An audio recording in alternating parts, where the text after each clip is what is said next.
అయితే ఇటు ట్రాన్స్గా మారడానికి ఒక సర్జరీస్ ఎన్ని రకాలు ఉంటాయి మేడం? 5-6 టైప్స్ ఉంటాయి అమ్మ. 6 టైప్స్ ఉంటాయి. మాస్కులేషన్, తర్వాత నిర్వాణం ఒకటి ఉంటుంది. మాస్కులేషన్, ఇమాస్కులేషన్ రెండు డిఫరెంట్ టైప్స్ ఉంటాయి. SRS సెక్స్ రీఅసైన్మెంట్ సర్జరీ ఉంటుంది. దాంట్లో పెరిటోరియం అని ఒక సర్జరీ ఉంటుంది. దాంట్లో కొలెన్ సర్జరీ అని ఒకటి ఉంటుంది. తర్వాత సిగ్మాయిడ్ అని ఒకటి ఉంటుంది. ఈ రకరకాల్లో ఒక్కొక్క దానికి ఒక్కొక్క రేటు కూడా ఉంటుంది. నిర్వాణకి ₹1,00,000 ఖర్చు అవుతాయి, SRSకి 2.5 లక్షలు ఖర్చు అవుతాయి, సిగ్మైట్కి 6 లక్షలు ఖర్చు అవుతాయి, కొలైన్ సర్జరీకి పెరిటోరియంకి 4 లక్షలు ఖర్చు అవుతాయి. అట్లా ఒక్కొక్క దాన్ని బట్టి ఒక్కొక్కటి ఉంటాయి. ఈ సర్జరీస్లో కూడా వజినాప్లాస్టిక్ సర్జరీ అనేది ఒకటి ఉండేది. వజినాప్లాస్టిక్ సర్జరీ ఏంటంటే ఆడపిల్లలు ఎవరైతే వజినా లేకుండా పుడతారో వాళ్ళ కోసం చేసేవాళ్ళు అంట. అది తర్వాత ట్రాన్స్ కమ్యూనిటీ కూడా చేయడం స్టార్ట్ చేశారు. ఇన్ని సర్జరీస్ ఉంటాయి. బ్రెస్ట్ ఆగ్మెంటేషన్లో 4 రకాల బ్రెస్ట్ ఆగ్మెంటేషన్స్. ఒకటి థెరపీ ఉంటుంది, ఒకటి మెడిసిన్ ఉంటుంది, ఒకటి డైరెక్ట్గా సర్జరీ ఉంటుంది, సిలికాన్ ఇంప్లాంటేషన్ ఉంటుంది. సో సర్జరీస్ చాలా రకాల సర్జరీస్ ఉంటాయి బేస్డ్ ఆన్ ఆ ఫైనాన్షియల్ స్టెబిలిటీ. కానీ ఏ సర్జరీ చేయించుకున్నా పెయిన్ అయితే పెయినే, పెయిన్గానే ఉంటుంది. అంటే మీరు ఏజ్లో చేయించుకున్న సర్జరీ? 2011లో.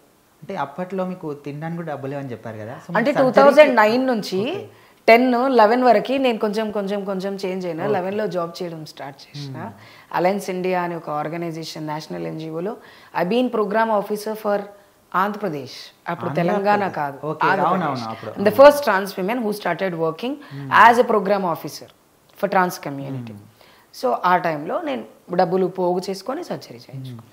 అండ్ నాకు సర్జరీకి సుమక్క హెల్ప్ చేసింది. ఓకే. అంటే సర్జరీ చేసిన తర్వాత సమ్ ఆఫ్ డేస్ బయటికి రావద్దని 41 డేస్ ఉంటుంది. ఆ 41 డేస్ ఎందుకు రాకూడదు అంటే మాకు సపరేట్గా ఒక మురిగి మాత అని అమ్మవారు, భోజరాజ్ మాత అంటారు. ఆవిడ 41 డేస్ మా ఒంటి మీదే ఉంటుంది. అది పూజ చేసుకొని మనం హాస్పిటల్కి వెళ్ళి సర్జరీ చేయించుకున్నాక అమ్మ ఒంటి మీద ఉంటుంది అనేది ఒక నమ్మకం. హిజ్రాలకి సాంప్రదాయంలో ఒక నమ్మకం. ఆ 41 డేస్లో 11 డేస్కి ఒక స్నానం, 21 డేస్కి ఒక స్నానం, 31 డేస్కి ఒక స్నానం, 41 డేస్కి ఫైనల్ స్నానం చేపించి అమ్మవారి మెడలో వేసిన నల్ల పూసలు పసుపు కొమ్ము మాకేసిన తర్వాత అమ్మవారు మా ఒంటి మీదకి వస్తుంది. ఆ రోజు రాత్రి అక్కడే పడుకుంటాం అమ్మవారి దగ్గరే. అది ఒక సనాతన ధర్మాలలో ఒక సాంప్రదాయం. ఆ సాంప్రదాయాన్ని పాటించిన వల్ల మేము హిజ్రాలం. అట్లా అనమాట. అంటే హిజ్రా ట్రాన్స్ అనేది ఇప్పట్లో వచ్చిన చాలా మంది ట్రాన్స్ వర్డ్ అనేది ఇప్పటిదే కానీ నుంచి కూడా ఉండేది, ఇదే కల్చర్ ఉండేది. అండ్ ఇప్పుడు అంటే సర్జరీలు చేస్తున్నారు. ఒకప్పుడు దాయి నిర్వాణం అంటారు. దాయి నిర్వాణం అంటే ఎవరైతే ఒక సీనియర్ హిజ్రా గురువు ఉంటారో ఆవిడకి అమ్మవారు వస్తుంది. ఎవరు వస్తారు? మురిగి మాత అమ్మవారు ఒంటి మీదకి వచ్చి ఆవిడ కత్తితో ఉన్నటువంటి మేల్ ఆర్గన్ అట్లా నరికేస్తుంది అమ్మవారు వచ్చి. నిజంగా అది ఎంత భయంకర దాయి నిర్వాణం అంటారు దాన్ని. దాయమ్మ అంటారు ఆమెను. ఆవిడ చేసి ఇక్కడ వరకు మట్టిలో కప్పేస్తారు మనం చూసుకోకుండా. ఒక 24 hours ఇక్కడ వరకు కప్పేస్తారు గుంతది. కప్పేసిన తర్వాత నెక్స్ట్ డే మనకు స్నానం చేపిస్తారు నెయ్యితో. దేంతో? నేతితో స్నానం చేపిస్తారు. ఎంత హారబుల్ సర్జరీ. చిన్న చేయి కట్ చేసుకుంటే బ్యాండేజ్ చుట్టుకుంటే కారుతుంది అంటే నరం తెగిపోతే హాస్పిటల్కి వెళ్ళి 10 కుట్లు వేయించుకుంటాం. అలాంటిది 40, 60, 70 పురుషుడికి ఉండాల్సిన ప్రాణం అక్కడ ఉంటుంది. అంటే మేము మా బాడీలో హార్మోనల్ బ్యాలెన్స్ వల్ల మా జెనెటికల్ పార్ట్స్ పెరగవు, ఎరెక్షన్ అనేది ఉండదు. కాబట్టి మాకేం కాదు.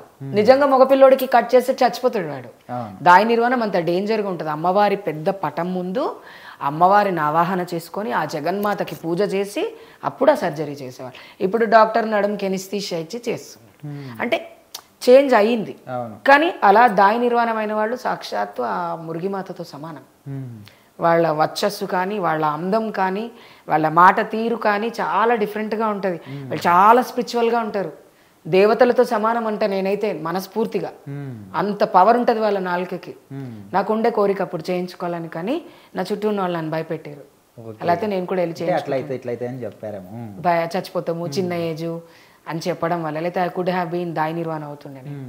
అయితే ఇట్లాంటి హిజ్రాలు మనం మన చరిత్రలో చూసుకున్నా కూడా అప్పట్లో రాజుల కాలంలో గిట్ట ఉండేవాళ్ళు. కాకపోతే అప్పటి వాళ్ళకి ఇప్పటి వరకు ఏంటి డిఫరెన్స్? అప్పటి వాళ్ళు ఏంటి అంటే రాజులు వాళ్ళని సైన్యాధ్యక్షులుగా, కిచెన్లో వంటశాలలో వంట చేసేవాళ్ళలాగా, ఎంటర్టైన్ చేయడానికి ఎంటర్టైనర్స్ గాను, అండ్ వాళ్ళ ఇళ్లలో పని చేసుకునడానికి పెట్టుకునేవాళ్ళు. ఇప్పుడు అది లేదు కదా, ఆ గౌరవం లేదు. ఉద్యోగ ధర్మం అనేటువంటి గౌరవం ఇప్పుడు లేదు. అప్పుడున్న వాళ్ళు ఉద్యోగాలు చేస్తూ వాళ్ళని కళని నమ్ముకొని, మీరు నమ్ముతారో నమ్మరో, మంచి మంచి రాజులు హిజరాల నృత్యాన్ని చూడడానికి వచ్చేవాళ్ళు. ఎందుకంటే వాళ్ళ డాన్స్ అట్లా ఉంటుంది కాబట్టి. వాళ్ళ ఆశీర్వాదం తీసుకోవాలి, పట్టాభిషేకానికి ముందు వీళ్ళ మంగళ స్నానం చేయించేవాళ్ళు హిజరాలు. శ్రీరాముడిని ఎత్తుకున్నారు, శ్రీకృష్ణుడిని ఎత్తుకున్నారు. ఈ భూమి మీద అవతారం ఎత్తిన ప్రతి దేవుడు, పిల్లవాడిగా పుట్టినటువంటి ప్రతి దేవుణ్ణి కూడా ఎత్తుకున్నారు. ఎందుకంటే వైకుంఠవాసుడు డైరెక్ట్గా యవన స్థితిలో భూలోకానికి వచ్చారు, వెంకటేశ్వర స్వామి. అవునా? రాముడు పుట్టడం జరిగింది, కృష్ణుడు బాలుడుగా పుట్టడం జరిగింది. మిగతా దేవుళ్ళు ఎవరు కూడా బాలులుగా పుట్టలేదు, వాళ్ళందరూ అవతారాలు మాత్రమే ఎత్తారు. ఎవరైతే ఈ భారత ఖండంలో దేవతలు ఎవరైతే అవతారం ఎత్తారో బాలుల రూపంలో, వాళ్ళందరినీ హిజ్రాలు ఎత్తుకున్న వాళ్ళే కదా. శిఖండి కావచ్చు, బృహన్నల కావచ్చు, మోహిని కావచ్చు. ఇప్పుడు మనం ఆలోచించవలసింది ఏంటంటే, హరిహర పుత్రుడు అయ్యప్ప. హరికి హరుడికి పుట్టాడు ఆయన. హరికి హరుడికే కదా పుట్టాడు. ఆయననేమన్నా హరికి మోహినికి పుట్టాడని చెప్పుడు, హరిహర పుత్రుడు అని చెప్తాడు. మన ఏన్షియంట్లో కూడా ఎన్నో రకాల సెక్షువాలిటీస్ ఉన్నాయి, ఎన్నో జెండర్స్ ఉన్నారు. దేవతలు ఎంతోమంది. జగన్మోహిని అవతారమే ఎందుకు ఎత్తాలి మరి విష్ణుమూర్తి? ఇంకేదన్నా అవతారం ఎత్తొచ్చు కదా. మోహిని అని ఎందుకు క్లియర్గా మెన్షన్ చేశారు అంటే, స్త్రీ కాదు, పురుషుడు కాదు, అంత మోహించేటువంటి అందం ఉందన్నమాట వాళ్ళకి. కాబట్టే కదా Mohini. Mohini is nothing but ఎంతమంది మగవాళ్ళనైనా బుట్టలు పడేసేటువంటి ఒక అందం. స్త్రీయా పురుషుడా కాదు, అందానికే మోహిని అని పేరు.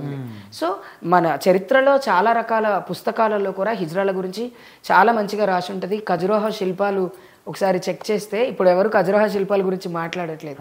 ఒక స్త్రీ, ఒక పురుషుడు ఒక హిజ్రాతో సెక్స్ చేసినట్టు కనిపిస్తుంది, ఒక గేతో సెక్స్ చేస్తున్నట్టు కనిపిస్తుంది, ఒక బయోసెక్షువల్తో సెక్స్ చేస్తున్నట్టు కనిపిస్తుంది. ఇదంతా చరిత్ర. కామసూత్రాలో ఈ చరిత్ర అంతా రాసే ఉంది. ఒకవేళ సెక్షువల్ చరిత్ర తెలుసుకోవాలనుకుంటే, sex every one have their own choices, every one can have what ever they want. But ప్రకృతికి సహజం, ప్రకృతికి అసహజం అనేవి కొన్ని ఉంటాయి. సహజం వేరు, అసహజం వేరు. అవునా? సో ఇవన్నిటినీ కూడా ట్రాన్స్ కమ్యూనిటీలోనే ఇంక్లూడ్ అయ్యి ఉంటారు. ట్రాన్స్ కమ్యూనిటీ అన్నిటిలోనే ఇంక్లూడ్ అయ్యి ఉన్నారు.